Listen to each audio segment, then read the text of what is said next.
რა იპოვეს რამდენიმე დღის წინ გიზას პირამიდების ქვეშ. ეს არის ელექტროცენტრი, მაგნიტური ველების შემკრები ბაზა თუ ანონაკური ცივილიზაციის ტექნოლოგიური ნარჩენი. ზოგიც კი ამ საოცრების განმახორციელებლად ანუნაკების ზოგადად უცხოპლანეტურ ცივილიზაციას თვლის. იმ გაგებიდან გამომდინარე, რომ მაშინდელ ადამიანს ტექნოლოგიური თვალსაზრისით ამისი ძალა არ შესწევდა.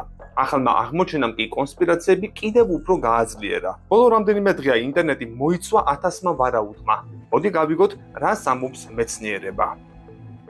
გიზას პირამიდების ქვეშ აღმოჩენილი მიწისქვეშა ნაგებობები უძველესი ენერგეტიკული ქსელის შესახებ ახალ შეთქმულების თეორიებს აღვივებს. ახალი აღმოჩენა ხეფრეს პირამიდის ქვეშ აძლიერებს თეორიებს, რომ ეგვიპტის საკულტო ძეგლები უძველესი ენერგეტიკული კერა იყო.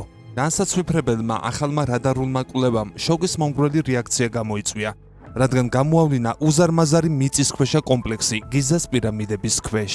რამაც შესაძლოა გააქარწყლოს ძველი რწმენა, რომ ეს სტრუქტურები მხოლოდ სამეფო სამარხებად იყო აგებული.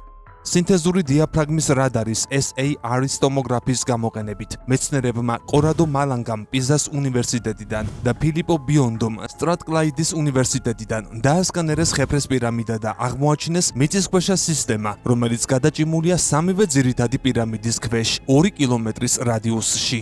დასკვნებში, რომელიც საჯარო გახდა სამეცნიერო ნაშრომისა და 15 მარტს გამოქვეყნებული პრეს-რელიზის საშუალებით, დეტალურადაა აღწერილი 5 იდენტური მრავალი დონის სტრუქტურა, რომლებიც ერთმანეთთან არის დაკავშირებული გეომეტრიული გადასასვლელებით ხეფრეს პირამიდის ძირთან. კიდევ უფრო თვალშისაცემია 8 ვერტიკალური ცილინდრული ჭა, რომლებიც გარშემორტყმულია სპირალური ბილიკებით, რომლებიც ეშვება ზედაპირიდან 648 მეტრზე. ეს ჭაბურღილები საბოლოოდ ერწყმის 2 მასიურ კუბის ფორმის განყოფილებას, დარბაზს ან ოთახს, რომელთაგან თითოეული 80 მეტრი დიამეტრისაა თითოეულ მხარეს.